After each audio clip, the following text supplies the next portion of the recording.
This is the Sunday Business Page with Jon Delano. Good morning. Welcome to another edition of the Sunday Business Page. And our very special guest this morning is Dr. Gus Faucher, who is the Chief Economist for PNC. Gus, always good to be with you. Thank you for spending time with us today. Thank you for having me, John. I appreciate it. So I really wanted to ask you about the economic impact of this auto workers strike over this weekend, and particularly in the future, how it might impact folks in the Pittsburgh area. How big a deal is this strike? It's not a big deal right now. The UAW has deliberately targeted only one plant for each of the big three automakers. It's only about 10% of their unionized workforce. And so they are trying to start with low pressure, and that means that the impact is going to be pretty limited.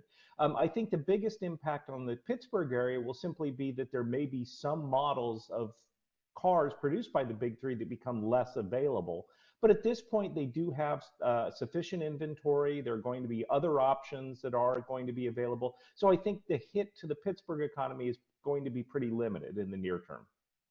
Well, I think you're absolutely right. They have started this strike with only a few plants, I think three in all, I think you said, and the closest one's in Ohio, but no direct impact or strike in the Pittsburgh area. Is that right? That's correct. No Pittsburgh area workers are on strike, and the closest workers to Pittsburgh are in Toledo and then around Detroit. So the battle seems to be a traditional one.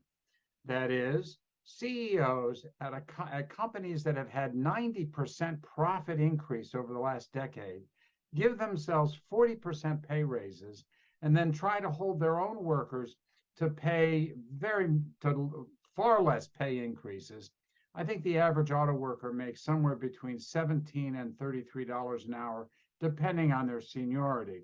They say, the UAW says, they just want the same as the CEOs. They want a 40% pay hike. Is that reasonable? I'm not going to get into whether it's reasonable or unreasonable. What I will say is that the automakers have been very profitable lately. They benefited from strong demand coming out of the pandemic. They got more pricing power because of limited supplies. And so the automakers have indeed been highly profitable. We have seen smaller increases for the UAW workers. Obviously, the auto industry has gone through some tough times, over the past 30, 40 years, increasing foreign competition, that type of thing. And so, certainly workers have more leverage now in the labor market. The unemployment rate is very low. Consumers continue to spend. Demand for autos remains high. So I think the UAW said, hey, this is a good opportunity for us to use some of that leverage that we've gained and see if we can get higher pay, better benefits from the automakers. Well, I guess the other question is, if this works for the UAW, are we likely to see this in other large industries across America, whether it's steel or airlines or whatever? And I do think that other unions are looking at what the UAW is doing. Again, this is a good time to strike because the workers have more leverage given the tight labor market. And I think that workers generally feel that they have not gotten as big a share of the improvement in the economy recently. That being said, the rate of unionization in the U.S. economy, particularly in the private sector, has been going down for decades. So overall union impact is much less now than it was 30, 40, 50 years ago. So I think this is certainly a strike worth watching because it could be repeated elsewhere, maybe even in the Pittsburgh area, as we have seen in the past. But in terms of immediate economic impact, what you're telling us, Gus, is that we don't really have to worry right now about an economic impact on supply here in the Pittsburgh region.